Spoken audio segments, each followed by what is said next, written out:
The Lallantop show is brought to you by Dukaan. Life होगी आसान जब ऑनलाइन चलेगी दुकान। अभी डाउनलोड करिए खाता बुक का दुकान ऐप और शेयर करिए ये लिस्ट ग्राहकों के साथ व्हाट्सएप पर, जिससे वो अपना ऑर्डर आसानी से आपको भेज सकते हैं। जल्द ही अपनाएं खाता बुक का दुकान ऐप, 100% मुफ्त, सुरक्षित और आसान ऑनलाइन दुकान।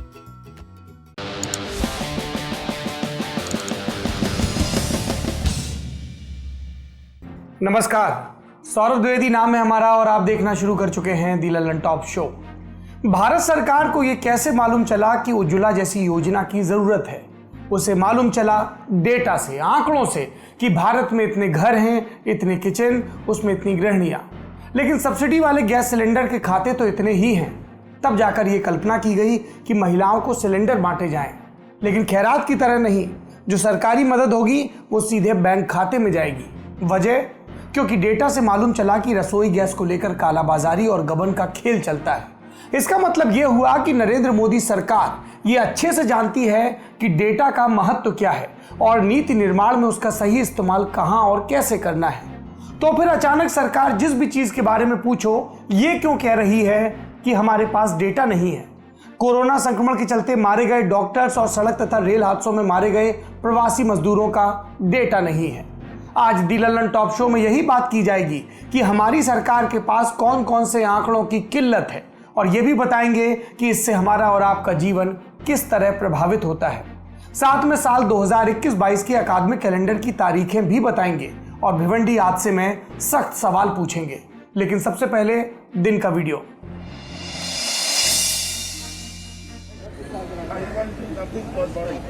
इसीलिए मैं nothing possible that day the rules were not followed that day the rules were not followed that day मैं उसके लिए मैं आपको नॉट फॉलोड दैट डे झूठ कर लो ना Rajesh please Sanjay ji The rules were not followed that day. Sir मैं अभी उसके बारे में बात करने नहीं, the rules were not followed that day. And the rules were not followed that day. And now the BJP is making this into a Bihar election issue. This is not done. They cannot use your post. They cannot use your post to make it into a Bihar election issue. कितना सुंदर दृश्य है। राज्यसभा के सांसद सुबह सुबह संसद के लॉन में जमा हैं। घास पर चादर वगैरह भी बिछी है। राज्यसभा के उपसभापति हरिवंश सिंह चाय लेकर पहुंचे हैं उन सांसदों के लिए जो कुछ घंटों पहले तक उनका माइक तोड़ रहे थे, पर्चे फेंक रहे थे। सांसद भी राज्यसभा के उन सभापति से अब अच्छे से पेश आ रहे हैं जिन्होंने उनकी मांगे नहीं मानी, वोटिंग नहीं होने दी। पक्ष विपक्ष में कैसा सौजन्य और सौहार्द है। भारतीय लोकतंत्र का ये उत्सव गांधी जी देख रहे हैं, लेकिन ऑप्टिक्स के पार कुछ नहीं बदला। 20 सितंबर को राज्यसभा में कृषि विधेयकों पर वोटिंग नहीं हुई तो जमकर हंगामा हुआ। 21 सितंबर को 8 सांसद निलंबित किए गए। इन सांसदों ने निलंबन का विरोध किया। राज्यसभा की कार्रवाई खत्म होने के बाद संसद परिसर में गांधी जी की प्रतिमा के पास धरना दे दिया। सांसद रात भर डटे रहे। संसद परिसर के बाहर पंजाब से कांग्रेस के लोकसभा सांसद पहुंचे तो मीडिया और दिल्ली पुलिस भी पहुंच गई। रात भर यही सब चलता रहा। सुबह उपसभापति कड़वाहट को दूर करने के लिए निलंबित सांसदों के पास चाय लेकर पहुंचे, जिसे चाय डिप्लोमेसी कहा गया, लेकिन इसने खास असर नहीं किया। सांसदों ने चाय नहीं पी। राज्यसभा की कार्रवाई शुरू हुई तो सभापति वेंकैया नायडू ने कहा कि सांसदों के बर्ताव में आपत्ति लायक चीजें हैं। उनसे निजी रूप से कोई बैर नहीं है, लेकिन इसके बावजूद विपक्ष नर्म नहीं पड़ा। सुनिए गुलाम नबी आजाद ने किसानों की मांग के साथ विपक्षी सांसदों के निलंबन वापस लेने की मांग को किस तरह नत्थी किया। गवर्नमेंट बाद में करो भाई। स्टेट गवर्नमेंट्स और फूड कॉर्पोरेशन ऑफ इंडिया को जो खरीदी करेगी किसी भी एजेंसी के द्वारा, वो एमएसपी से नीचे नहीं होनी चाहिए। राइट। और जो उसके साथ ही हमारे जो कलीग्स हैं जिनको सस्पेंड किया है रेस्ट ऑफ द सेशन के लिए, उनका भी वो वापस लेना चाहिए। तो ये 3 चीजें जो किसानों से संबंधित, राइट, जब तक सरकार इनको वापस नहीं लेती है हम सेशन का बाईकाट कर रहे हैं। ये गतिरोध तब बढ़ गया जब एनसीपी, शिवसेना, सपा और राजद ने भी सदन से वॉकआउट कर दिया। आज उपसभापति हरिवंश सिंह ने 20 सितंबर की घटनाओं को लेकर एक खत भी लिखा, जिसे सार्वजनिक भी किया गया। इस पत्र में हरिवंश ने संसद में हुए हंगामे पर खेद जताया, साथ में यह भी कहा कि मुझ में गलतियां स्वीकारने का साहस है। इस पत्र को पढ़ने वाले राजनीतिक पंडितों ने इसे बिहार चुनाव से जोड़ा, क्योंकि दूसरे और तीसरे पन्ने पर कई जगह बिहार और बिहार की भूमि का हवाला दिया गया। इस पत्र को प्रधानमंत्री नरेंद्र मोदी ने ट्वीट किया और हरिवंश सिंह की प्रशंसा की। रही निलंबन पर स्टैंड की बात, तो कानून मंत्री रविशंकर प्रसाद ने कहा कि अगर सांसद माफी मांगे तो निलंबन वापस लेने पर विचार किया जा सकता है। उधर हरिवंश ने ऐलान किया कि मैं 1 दिन का उपवास रखूंगा, जो रामधारी सिंह दिनकर के जन्मदिन के दिन यानी कि 23 सितंबर की सुबह खोलूंगा। विपक्ष इस मुद्दे को लेकर सिर्फ राज्यसभा में हमलावर हो ऐसा नहीं है, लोकसभा में भी यही स्थिति है। तृणमूल कांग्रेस ने स्थगन का नोटिस दिया, लेकिन सरकार के पास सदन में बहुमत था तो वो बिल पर बिल पास कराती रही। Banking regulation amendment bill 2020, Indian institute of information technology laws amendment bill 2020, the companies amendment bill 2020, ये तीनों बिल पास हो गए। कंपनी कानून में संशोधन पर श्रमिक संगठनों ने कुछ नाराजगी जताई। उनका आरोप है कि इन संशोधनों से मजदूरों के हित प्रभावित होते हैं। मसलन अब 300 कर्मचारियों तक की जो कंपनी है वो बिना सरकारी मंजूरी के छटनी कर सकेगी। ये सारी आपत्तियां हैं जो सामने आई, लेकिन सरकार अपने कदमों का बचाव करती दिखी। तो ये तो था राज्यसभा और लोकसभा की कार्रवाई और गतिरोध का हाल। अब बढ़ते हैं दिन की सुर्खियों की तरफ। पिछले 24 घंटों के दौरान देश में 75,083 नए मामले सामने आए, 1,053 मरीजों की मौत हुई और 1,01,468 मरीज ठीक हुए। इन्हें जोड़ दें तो भारत में कुल मामलों का आंकड़ा पहुंच गया 55,62,663। कुल मौतें 88,935 और ठीक हुए मरीजों की संख्या 44,97,867। हमने आपको 21 सितंबर के बुलेटिन में ताज़ा मामलों में कमी और कम टेस्टिंग के बारे में बताया था। उसी संदर्भ में आज के आंकड़े देखें तो कुछ नाटकीय लगते हैं। रोजाना 90 से 95,000 मामले आते थे, 21 सितंबर को सिर्फ 75,000 मामले आए। हमने ICMR की वेबसाइट पर देखा तो पाया कि 21 सितंबर को 9,33,185 टेस्ट हुए, माने एक दिन पहले की तुलना में 2 लाख सैंपल ज़्यादा जांचे गए, फिर भी तकरीबन 12,000 मामले कम मिले। वैसे अगर सरकार अब भी ज़्यादा से ज़्यादा टेस्टिंग में विश्वास रखती है तो उसे बताना चाहिए कि अगर 19 सितंबर को 12 लाख टेस्ट हो सकते हैं तो फिर 21 सितंबर को क्यों आंकड़ा 2.5 लाख कम रह गया। हमारे कैलेंडर में तो 21 सितंबर के आगे सोमवार लिखा था, तो किसी लैब की छुट्टी भी नहीं रही होगी। कहीं सरकारी अमला छुट्टी के बजाय सुस्ती में तो नहीं चला गया। सवाल पूछे जा रहे हैं कि क्या भारत में कोरोना संक्रमित मरीजों को मिलने वाली सुविधाओं में बेतहाशा वृद्धि हो गई? क्या संक्रमण से लोगों को बचाने के लिए किए गए उपाय लॉकडाउन खुलने के बाद अचानक काम करने लगे? क्या भारत में कोरोना संक्रमण पर आखिरकार काबू पाया जाने लगा? इन सवालों के जवाब हाँ में होंगे तो हमें दिल से खुशी होगी। हम संक्रमण से निपटने के किसी भी सरकारी या गैर सरकारी प्रयास के साथ खड़े हैं, लेकिन हमारी प्राथमिक जिम्मेदारी है सवाल करते रहना, ताकि मरीजों की सेहत अच्छी रहे और लोकतंत्र की भी। और फिर आज का तो पूरा बुलेटिन ही सरकारी आंकड़ों को समर्पित है। दूसरी सुर्खी आज फिर भिवंडी में जिलानी बिल्डिंग हादसे से जुड़ी है। मृतकों का आंकड़ा आज 20 पर पहुंच गया। इनमें कम से कम 9 बच्चे थे। बचाए गए लोगों की संख्या 25 है। हमने आपको बीते दिन बताया था कि कथित अनियमितताओं के चलते भिवंडी निजामपुर शहर महानगर पालिका ने 2019 और फरवरी 2020 में इस बिल्डिंग में रहने वाले परिवारों को नोटिस दिया था, लेकिन किराया बहुत कम था, इसलिए इन लोगों ने घर खाली नहीं किया।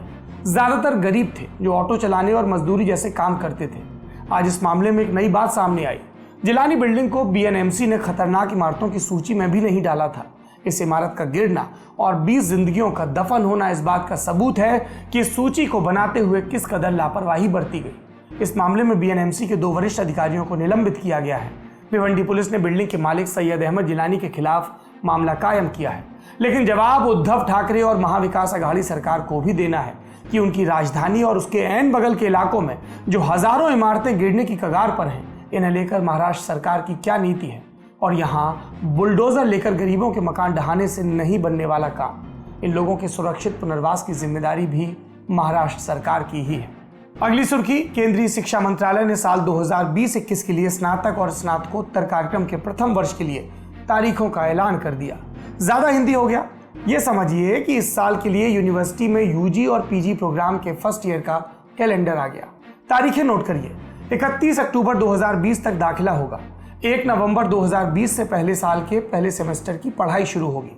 30 नवंबर 2020 के बाद नए बच्चों को दाखिला नहीं मिलेगा। 1 मार्च से 7 मार्च 2020 तक सेमेस्टर परीक्षा की तैयारी के लिए ब्रेक। 8 मार्च से 26 मार्च 2020 तक सेमेस्टर परीक्षाएं। 27 मार्च से 4 अप्रैल तक सेमेस्टर ब्रेक, यानी साल के बीच की छुट्टियां, काफ़ी कटौती हो गई। 5 अप्रैल 2020 से दूसरे सेमेस्टर की पढ़ाई होगी। ये 1 अगस्त से 8 अगस्त तक चलेगी। फिर सेमेस्टर परीक्षा के लिए प्रिपरेशन ब्रेक मिलेगा 1 से 8 के बीच। 9 अगस्त से 21 अगस्त तक सेमेस्टर की परीक्षाएं होंगी और 22 अगस्त से 29 अगस्त तक सेमेस्टर ब्रेक।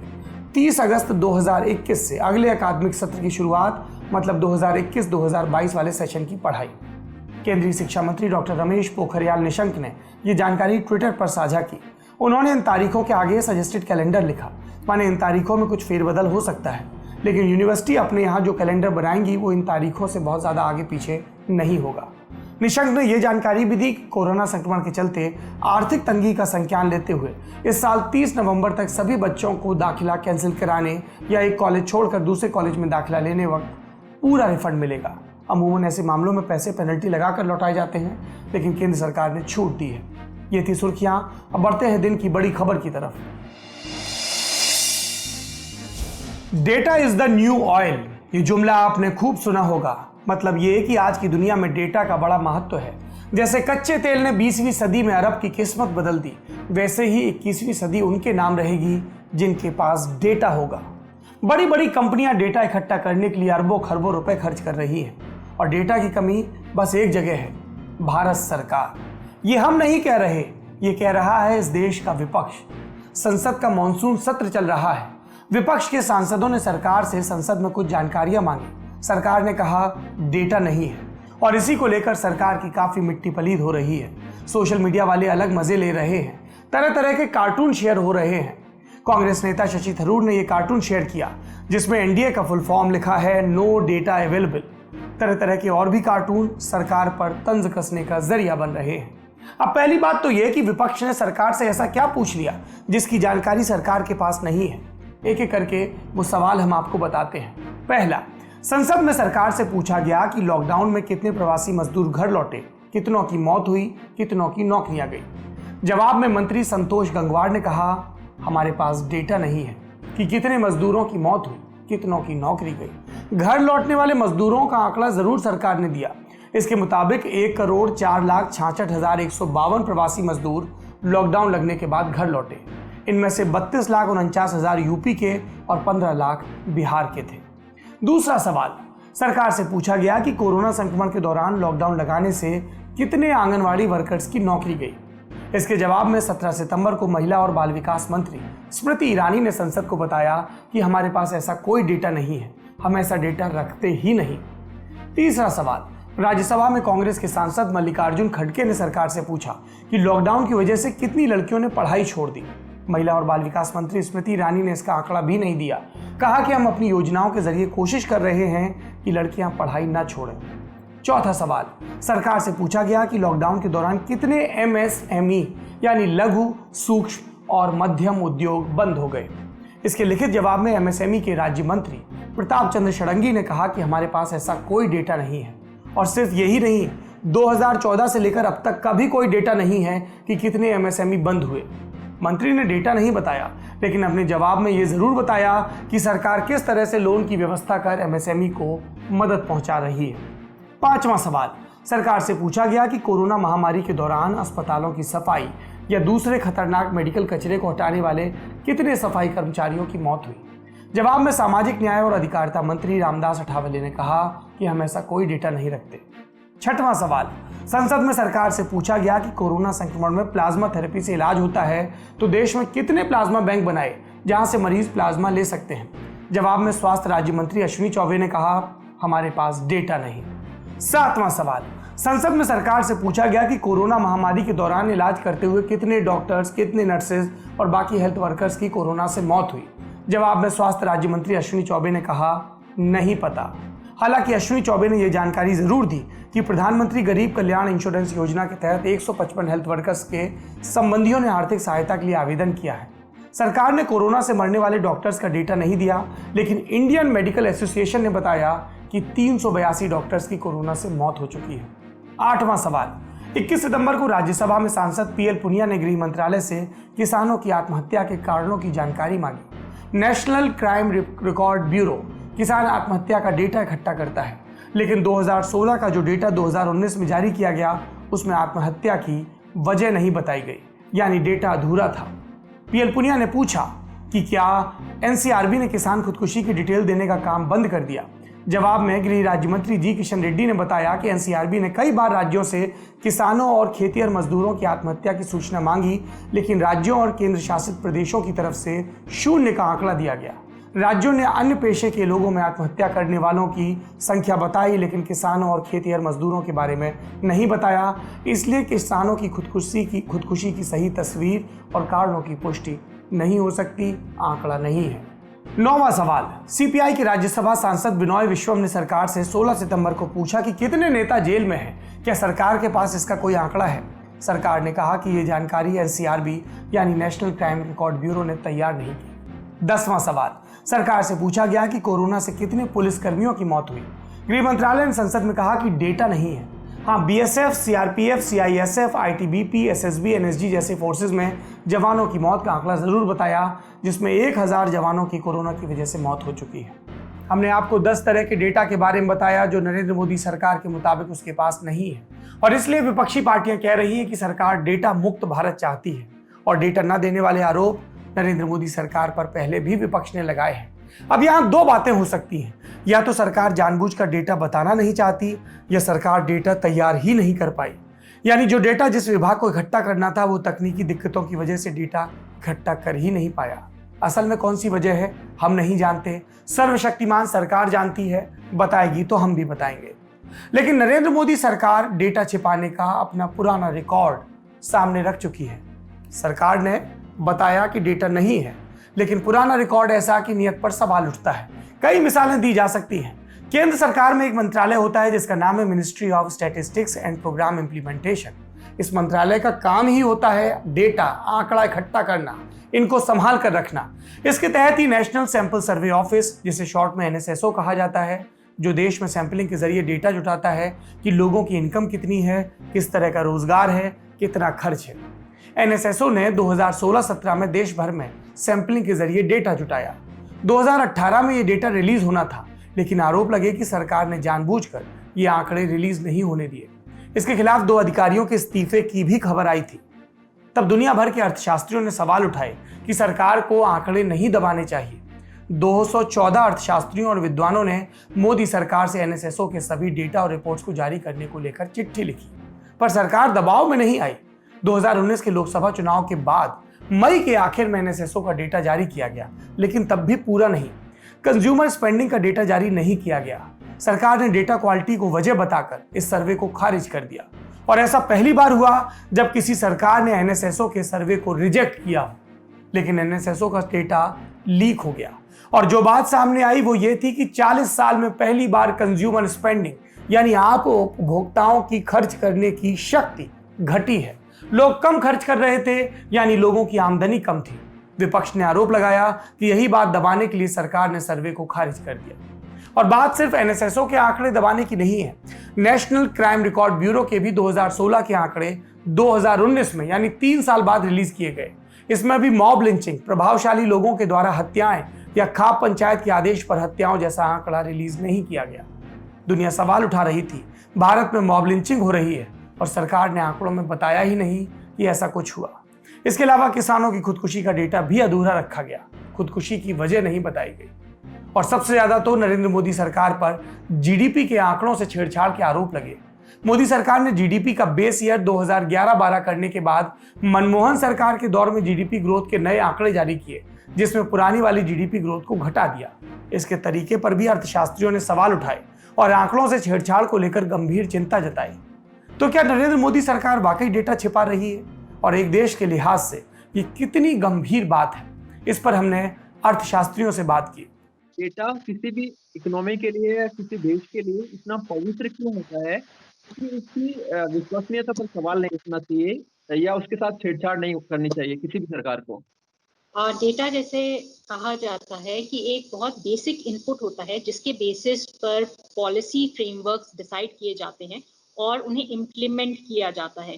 कोई भी एक्शन लिया जाए या कोई भी स्कीम अनाउंस की जाए, उसके लिए ज़रूरी है कि आपके पास सही डेटा हो, ताकि आप लोगों तक पहुंच सकें और आपकी जो भी वेलफेयर स्कीम्स हैं या आपके जो पॉलिसी फ्रेमवर्क्स हैं, वो ठीक तरीके से लोगों तक उनके फायदे के लिए पहुंचे। जी, एक सवाल ये भी है कि हाल ही के सालों में मोदी गवर्नमेंट के दौरान या जो मौजूदा सरकार है हमारी सेंट्रल गवर्नमेंट, उसके डेटा रिलीज करने को लेकर सवाल रहे हैं। भले ही वो एनएसएसओ को लेकर हो या अभी पार्लियामेंट में अपोजिशन ने कुछ क्वेश्चंस पूछे जिनका जवाब सरकार बोल रही है कि नो डेटा, तो इस पर भी सवाल उठ रहे हैं। तो क्या आपको लगता है कि मौजूदा गवर्नमेंट डेटा छिपा रही है? ये ऐसा नहीं है। अगर आप देखें, जो पहले डेटा के बारे में, एम्प्लॉयमेंट के बारे में आया था या किसी चीज और चीज के बारे में आया था, उसमें देखा गया था कि वहाँ पे कुछ डिफरेंसेस ऑफ ओपिनियन थे कि वो डेटा कैसे सिमुलेट किया जाए, क्योंकि जो स्टैटिस्टिक्स है या जो डेटा कलेक्ट करने का तरीका है, उसमें डिफरेंसेस ऑफ ओपिनियन होते हैं इकोनॉमिस्ट्स में, स्टैटिस्टिशियंस में और लोगों में।